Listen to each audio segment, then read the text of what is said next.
What's good, YouTube? It's your boy JusticeXFalls. We back at it again with another video, and today we're looking at Redfall hands-on. This is a mildly anticipated game in my eyes, and then in everybody else's eyes too, probably. It's like a Left 4 Dead kind of clone. Has vampires instead of zombies, and your operators or your characters that you use get special abilities to help you take down those zombies. And the zombies, them too, have different abilities based off the enemy type. So, you know, typical multiplayer shooter. You can play with your friends, you can play by yourself. So we're gonna check out this hands-on. It's coming out soon. I forget the date, but we'll probably get it in here. If not, we'll look it up after. So without further ado, let's get to the video. In a game all about vampire slaying, it's pretty important that killing your blood-feasting foes feels like an event in and of itself. That's exactly what Arcane Austin has done with Redfall. Much like how assassination sim Dishonored had gloriously bloody backstab animations, Redfall revels in the act of plunging a wooden stake through a vampire's heart. Yeah. There's weight in the blow as that you looks knock your satisfying. foe backwards and slam them into the floor, pushing a boot into a jaw that quickly evaporates into fiery dust. Yes, killing vampires in Redfall feels good.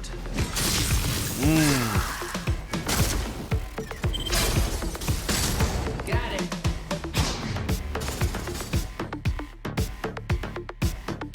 Weapons look good. The graphics look pretty good. I expected that, hands-on though. event, I played around 90 minutes of Redfall, which gave me the first taste of something akin to a Far Cry game made by Stephen King. It's an open-world shooter set in modern-day Massachusetts, filled with gothic small-town vibes, fanged horrors, and a buffet of activity types. That means Prey and Dishonored developer Arcane Austin is operating in uncharted territory. Redfall is very different to the studio's other games, and initially feels a lot more conventional. A freely explored map with safe houses, enemy camps, side errands, and tier-graded loot. Check, check, check, and check. But the more I played, the more I saw of what I'd expect from the historically ambitious developer. The island town of Redfall has clever environment design that's engineered to complement your skills. I like the fact that it's open world, and I like the fact that the attention to the details that they paid to the graphics. Even just the HUD, the heads up display. Even that has a lot of detail to it, more than I thought it would have. So kudos to Bethesda for that. The enemy AI is there to be toyed with, allowing you to bait your foes into traps. And every second room I entered felt staged to tell a story. Redfall definitely is an Arcane game. What do you say? Arcane? Yeah, Arcane, my fault. I said Bethesda. I think the Bethesda is just a publisher for this game. I'm not 100% sure.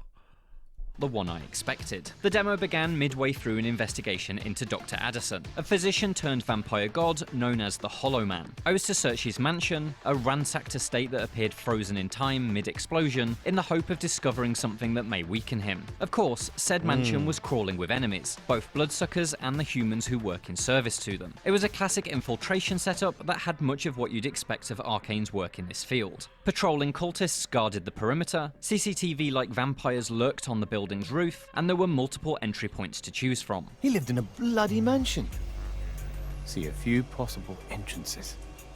Inside, the route to my objective was spelled out only with clues, and so exploration and close reading of the space is mandatory. It soon became clear that to find what I was looking for, I needed to replace 3 characters missing from Addison's daughter's dollhouse. After scouring the house and finding the little figures I needed, I was transported back to a period where the mansion was tidy, unexploded, and Addison hadn't gone full vampire mode. See, they mentioned in one of the other previews you did, they mentioned like some time traveling vibes. I was wondering what that was about. So like when you mid-mission, you'll be transported back to the same place you just were before it exploded.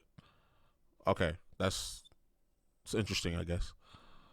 In this timeline, which felt like a simpler, less fantastical version of Dishonored 2's Crack in the Slab in the way it repurposed the location to tell its story, I watched apparitions play out a tragedy between Addison and his daughter. It's a tale I won't spoil here, but one that reveals the vampire god's weakness, and presumably will help me burn him out of existence in a later mission. Of course, Redfall isn't all about rebuilding creepy dollhouses and reliving children's trauma. As mentioned earlier, it's also very much about sending vampires to hell in very cool ways. Your arsenal comprises a bunch of conventional firearms, shotguns, pistols, assault rifles and the like, as well as a variety of DIY weapons designed specifically for vampire hunting. The selection I've used of the former feel heavy and powerful, but even those with the highest stats are unable to truly eliminate a vampire. Bloodsuckers downed by regular guns will reanimate a few moments later, and so, in tradition with vampire lore, the only way to properly end them is with a stake driven through their heart. Many guns are equipped with a wooden bayonet for such occasions, but the jury-rigged stake launcher lets you dust vamps from a distance with a single trigger pull.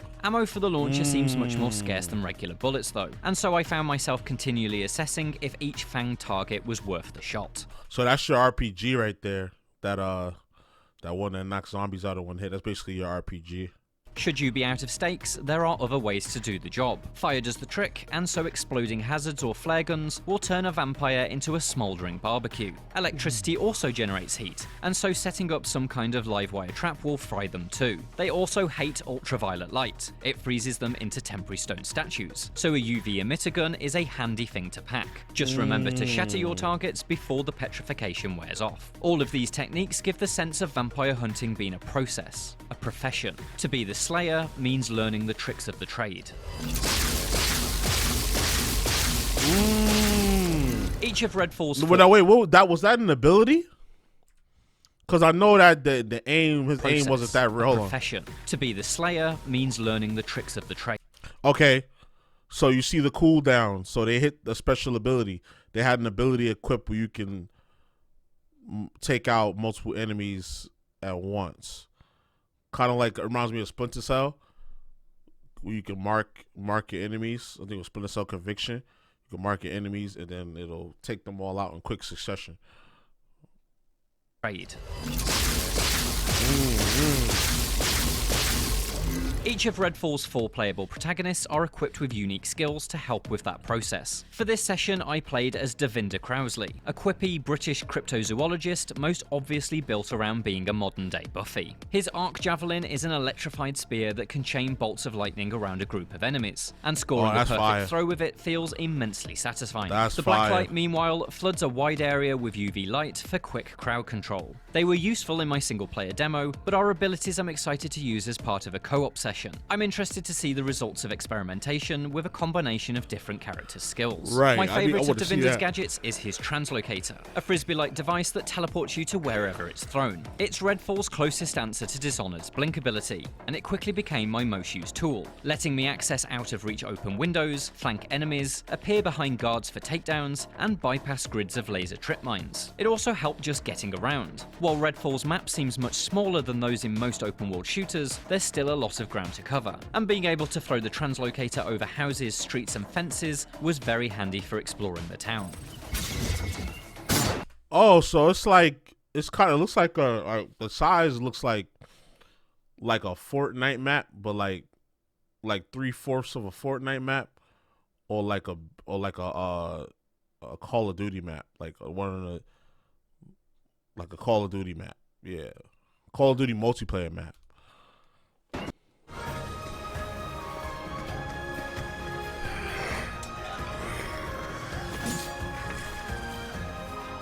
I gotta get this game too.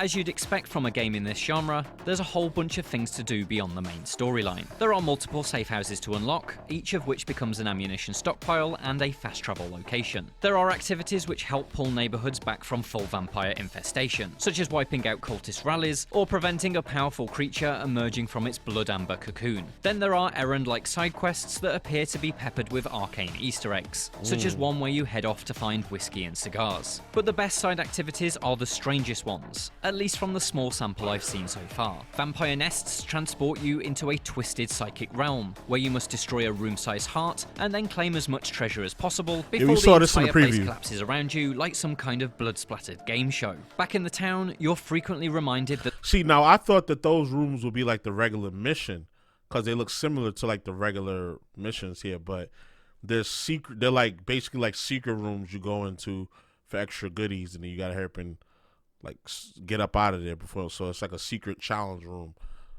Reminds me of Devil May Cry with the secret rooms that you have to do, and you get like a blue orb fragment or mad red orbs.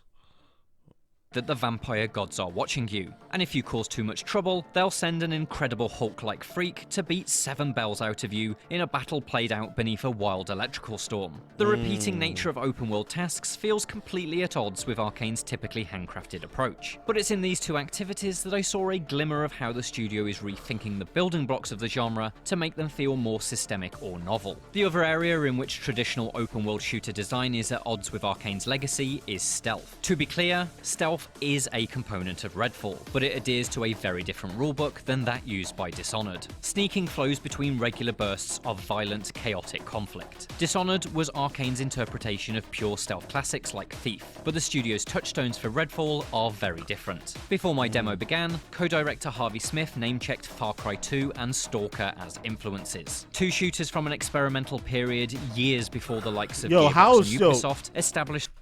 Have y'all played Stalker? Because I downloaded Stalker 2 because I saw a trailer back in one of these game shows, and I thought it looked cool.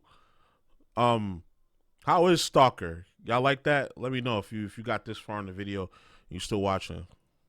The largely unwavering open-world FPS formula. If Arcane Austin can bring its own version of the kind of innovation those games did back in the early 2000s, then Redfall could well inject a static genre with some long overdue excitement.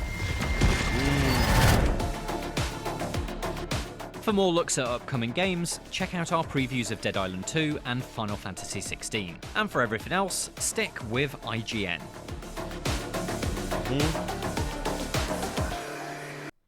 Yeah, so like I said, like a Left 4 Dead kind of vibe, and it takes elements from other classic games, and it just makes it its own. I think I did a video before where it's like I said I like it when companies do that, like when they I think I said like the mark of a good game is when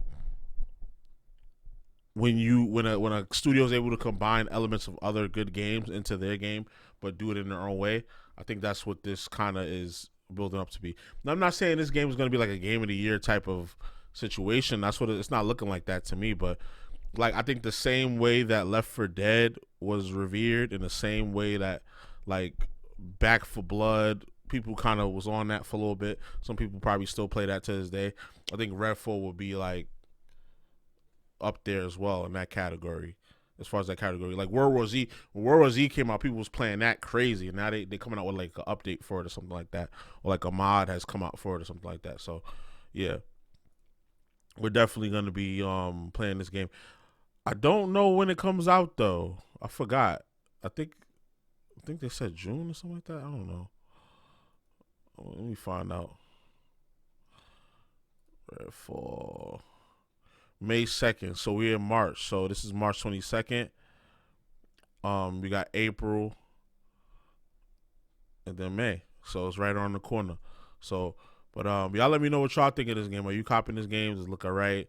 Is it just like another Left 4 Dead clone? Let me know what y'all think. So y'all already know the vibes. Like, comment, subscribe, all that good stuff. This is your boy JusticeXFalls, and we out. One.